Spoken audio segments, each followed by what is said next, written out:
Hi, day 25 of the daily vlog. Wow. So 25 we've done already. That's amazing. What's today's video all about, Deb? So following on from yesterday, today's video is about Our next stop. next destination on our 12-month journey. And this will be stop number 3. Stop number 3. It's a quick stopover though, isn't it, this one? It's the quickest stopover we'll be doing on our journey. Yes. Yes, and it's to Perth in Western Australia. Yeah, we're popping down to Perth because it's not crazy money to actually get down there, is it? Not when we looked at Malaysia. The flights. No, when we looked at the flights, I think it's so accessible from particularly Bali as well. Yeah. That we thought, well, it would be madness not to pop there because there's a big reason for us going there.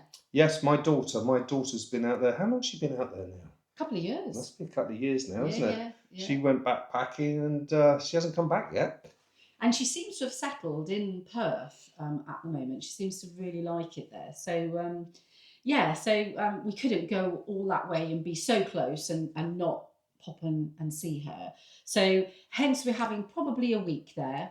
So we won't have much time to do lots of exploring because obviously we'll want to catch up with her and spend time with her, and she may have ideas for us as well of places that she loves to go that she wants to show us. So we're going to be very flexible about it, aren't we? And to be fair, I think to explore Australia, which I'd love to do, it's going to take 6 to 12 months. Definitely take more than a week anyway. Realistically. So we're being realistic about it and just popping in rather than having Australia as part of our tour. It's not part of our tour. It is a personal. We're going there for personal reasons, but hopefully we'll have a couple of nice experiences while we're there. So again, we've done our famous research. Our itinerary. It really keeps us on track, you know. It's definitely recommended. Yes. I mean, it's pointing out things to us, and doing this every day is helping us as much as it's helping you. So this is magical. Yeah. So it keeps us on track. So I have to put my glasses on again because I can't see a thing close up.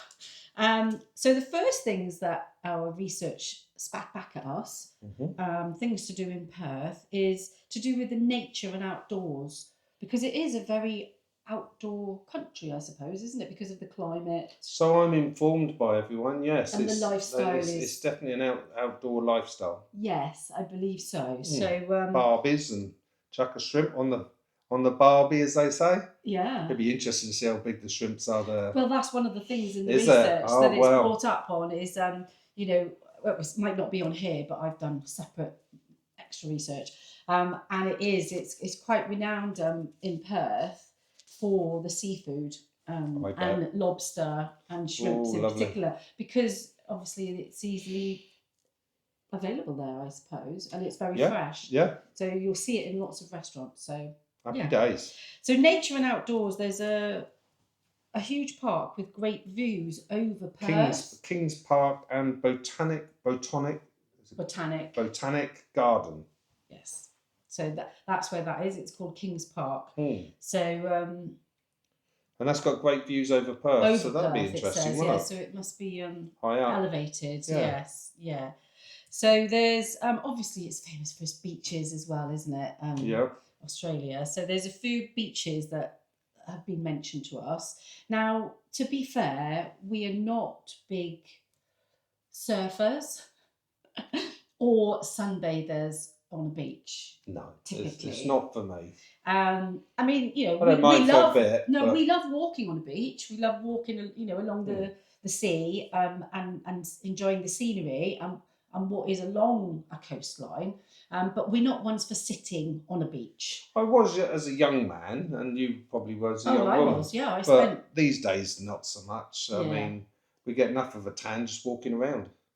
Yeah, and I think years ago it used to be just for a tan. I have to get a tan, So because I paid for this holiday. Yeah, and you'd sit in the sun all day and frazzle. Whereas no, life's too short for that now. Exactly. I'd rather go and sit in the shade and enjoy a nice cup of tea or a glass of wine.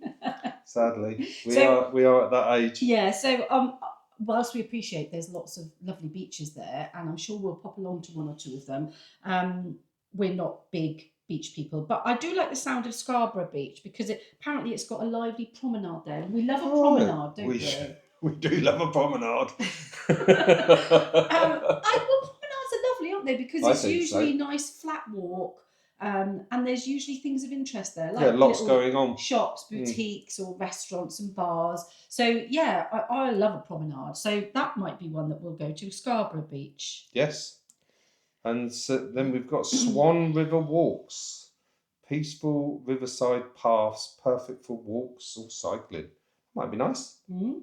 Have to have a look at that. And then there's a natural snorkeling spot called Metam's Pool. Metam's Pool. I don't know if anyone's heard of that. Yeah, I'm the snorkeler out of the two of us. So yeah, apparently calm and clear waters there. So I think I'll have to ask your daughter if she's ever been there and if she's heard if it's worth it. And hopefully, because she's been there so long now, she works there now. So basically, she'll have friends in that area that maybe take us to the little hideouts that the locals only know of. Yes. Let's hope so. Day trips is next because you can do quite a few day trips from Perth. One is called Rottnest Island. So apparently you can meet quokkas. What is a quokka? Well, I had to look it up. As you can see, I've actually done some handwritten notes on it because I had no idea what a quokka was. I've never heard of one. So apparently unless it's a John crocodile quokka. No, I think it's pronounced quokka. And they're apparently a relation of the kangaroo, but they're much smaller. They're the size of a domesticated cat. Wow. And they look really cute. And I'm like a dwarf kangaroo. Oh dear, spat at you then. Yeah, thanks. A dwarf kangaroo. Well, I think it's obviously from that family, but it's a much smaller animal and it gets around by hopping on its back feet, the same as a kangaroo. But apparently they are much more sociable, shall we say, than kangaroos. They don't box each other. Yeah, the kangaroos apparently can be quite aggressive. Yeah, and they're very territorial, kangaroos. They're very, amongst themselves. So these quokkas apparently are much more loving in nature, if you like, and they're more acceptable and they're much more our type of people. Yes. Well, apparently they must love Rottnest Island because it's been recommended that you go there to see the quokkas. Yeah, again, it's saying pristine beaches for swimming and everything. And I think, again, it seems to be the ocean and the animal life, the outdoor life is what Australia's all about. Yes. Because that seems to be the recommendations across the board, doesn't it? Yeah. Another one, a good day trip apparently is Fremantle. No, I've heard of Fremantle. Have you? Yes, have you? No. Oh, yes, I've heard of Fremantle. I think maybe your daughter recommended that we stay in that area. All right. Maybe that's how I've heard of it. Mm-hmm. But it is a historic port, and it's got some nice markets there, food, breweries, and a famous prison tour. Oh wow! So might meet some relatives, eh? Being English. At least one or two names up on the wall. We don't talk about that. Who knows? I think most people in England will have some relative from somewhere that's embarked on the Australian voyage. Yes. In the early days. I know an uncle of mine left in the 60s, not a criminal, I might add. And they paid him £5 when he arrived at the dock. Oh, nice welcome. So, yes, and he moved to a place called Newcastle, just above in New South Wales, just above Sydney. Wow. And he was given £5 back then to go to Australia. And I don't think they let you in now, will they? Most people. Well, I must admit, in the late 80s, I actually applied to emigrate. Mm-hmm. And I got all the points and they said, yes, come in and all the rest of it. And I never went. And I still haven't been. So I'm really looking forward to going to Australia. Yeah, but it's only for a week. So there's only so much we can do. Maybe we'll go back there another time. And that's something we could plan for the future. But again, we're not going to have that much time to go and do day trips as such, because if we're only there a week. But another couple of places that have been recommended are Pinnacles Desert, which apparently are unique limestone formations. All right. And they are 2 hours north of Perth. But from what I understand, driving 2 hours anywhere in Australia is like popping down the road. Yes, because it's such a massive landscape, isn't it?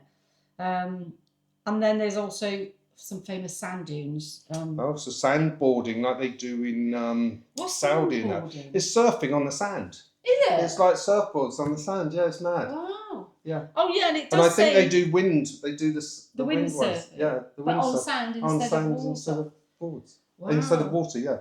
And it does say about 4-wheel drive fun as well. So I'm guessing that's obviously up and down yeah. big A bit of a dunes. safari, I suppose. A desert safari. Yeah.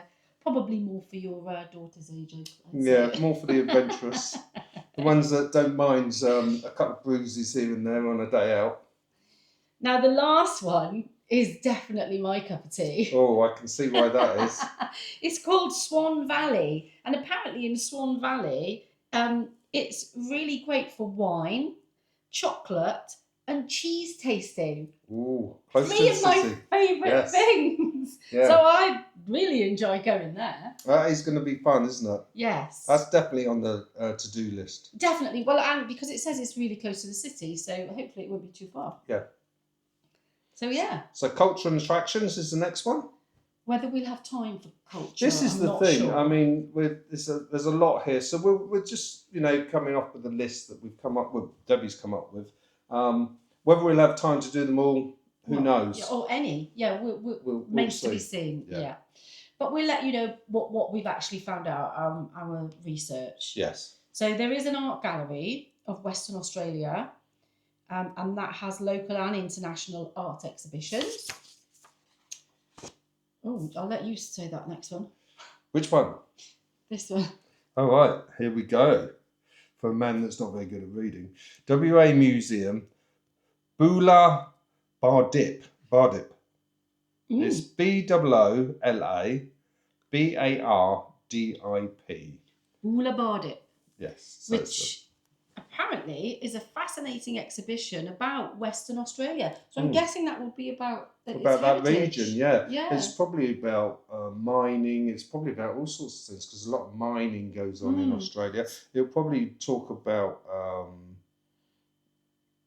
the prisoners out there, that kind of thing. Do you think it would have any Aboriginals there? I'm definitely about the Aborigines, yes. So see that, I would be really intrigued to go to a museum like that to find out about the history of that area.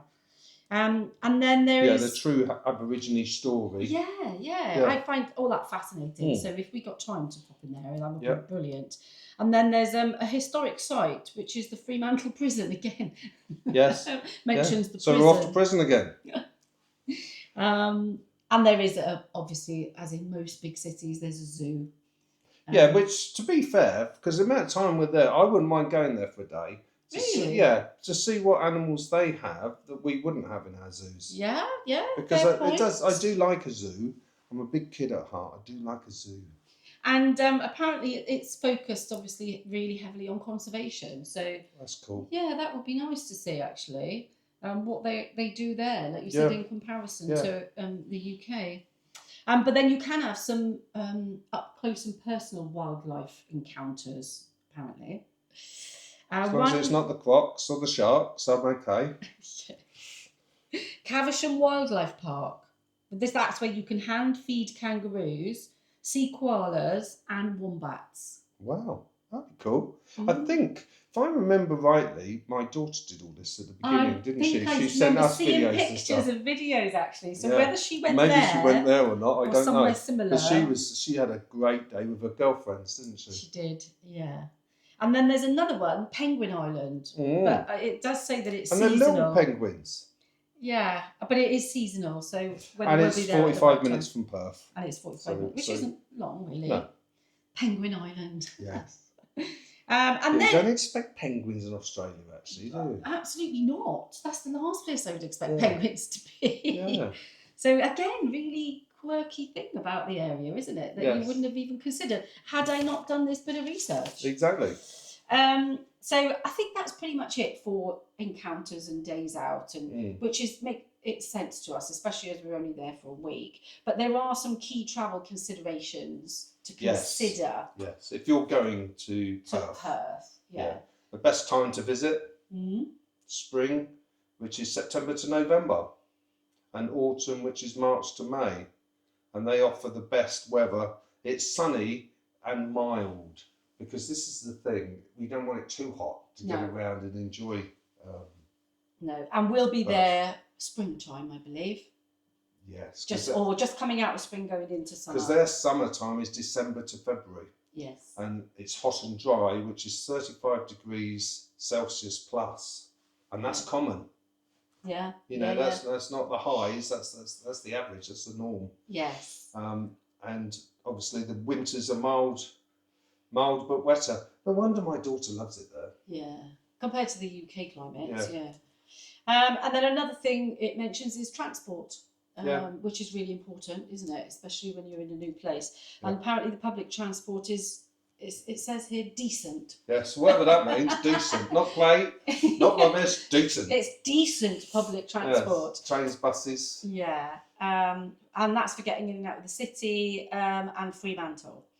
Car hire is recommended for day trips. Yeah. But again, we'll ask your daughter about that. Yeah, exactly. Best way to get around. Yeah. I don't know what these are. CAT buses, CAT buses in the CBD.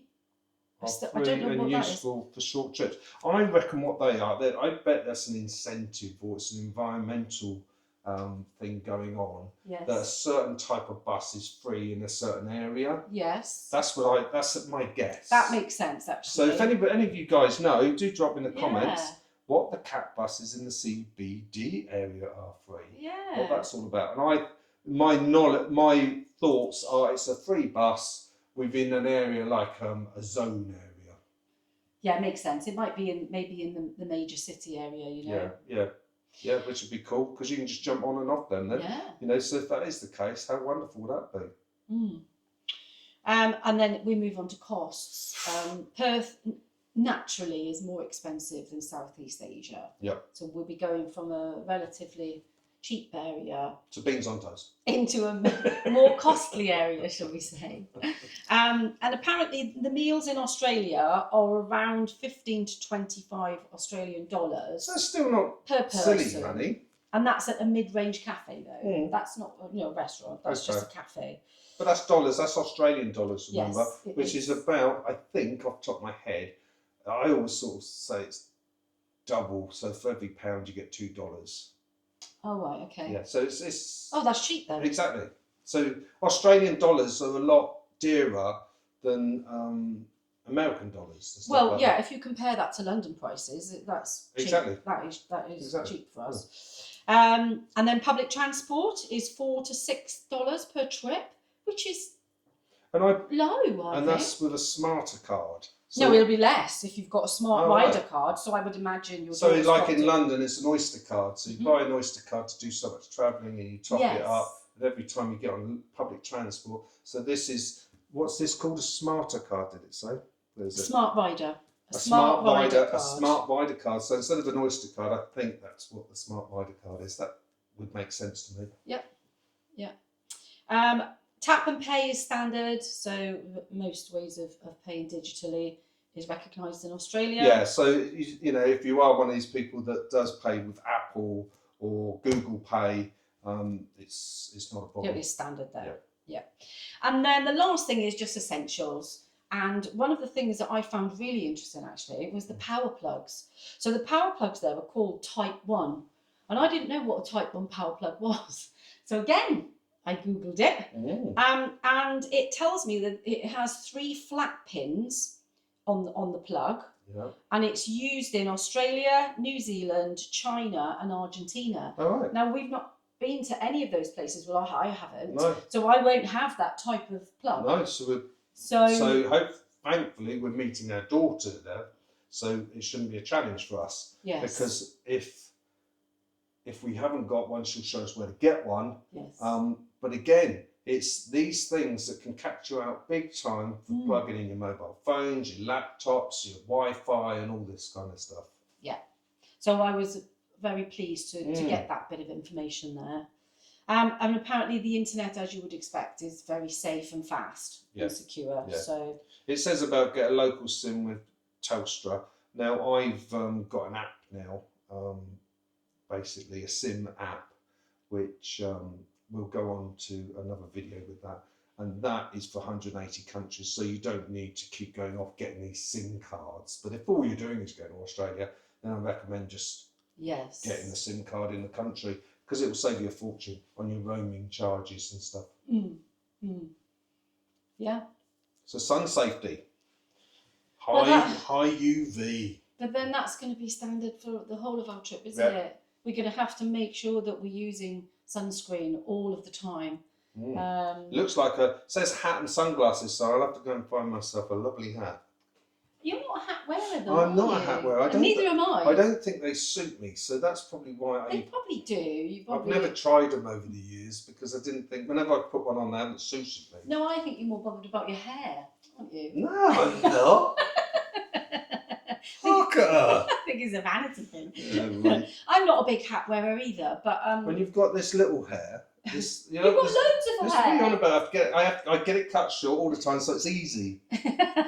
She's hit a nerve though, I think. So yeah, we'll see. I mean, we're away for 12 months in probably hot temperatures, so we may both end up wearing hats every day. Yeah. So we'll see. Yeah. We'll do what's needed, really. So tipping is not expected, like it is in America and other places in the world, but it is appreciated.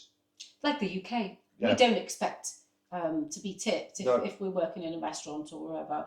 But when we do, it's really nice. And it sounds like it's a very similar. So that's for our American viewers. If you are American, you don't need to tip in the UK or Australia. Yes, it's just not expected. It's just not in our nature, I suppose, is it? It's not the way that. Well, we put the price on the meal as a rule. I mean, the guys get paid reasonably well, I think, for what they do. Yeah. And I know we tip, but we do try and tip for good service, because we feel then they've earned it. Yes, and we don't tip all the time. It's only, like you say, when it's been really highlighted to us. So, Now, as an Englishman, I was caught out when I went to America, because I went to a bar and I didn't tip, so I didn't know I had to tip. Yeah. And then, obviously, I wasn't getting any service, and I didn't understand. And when I asked them, they explained how it works over there. So it's not everywhere. Remember, some countries you do have to tip. So it's interesting to know that in Australia you don't have to. It's just appreciated. Perfect. And again, as you would expect, tap water is safe to drink everywhere in Australia. Yep. And then it's got about the culture of the people. Australians are generally casual, friendly, and respectful of space and privacy. So that's quite nice. I've never met an Australian that I didn't get on with. So yeah, I'm looking forward to it. Me too, yeah. Even though we're only going to be there a short amount of time, I think we will find a couple of things that we can share with you. Yeah, we'll definitely have a Barbie.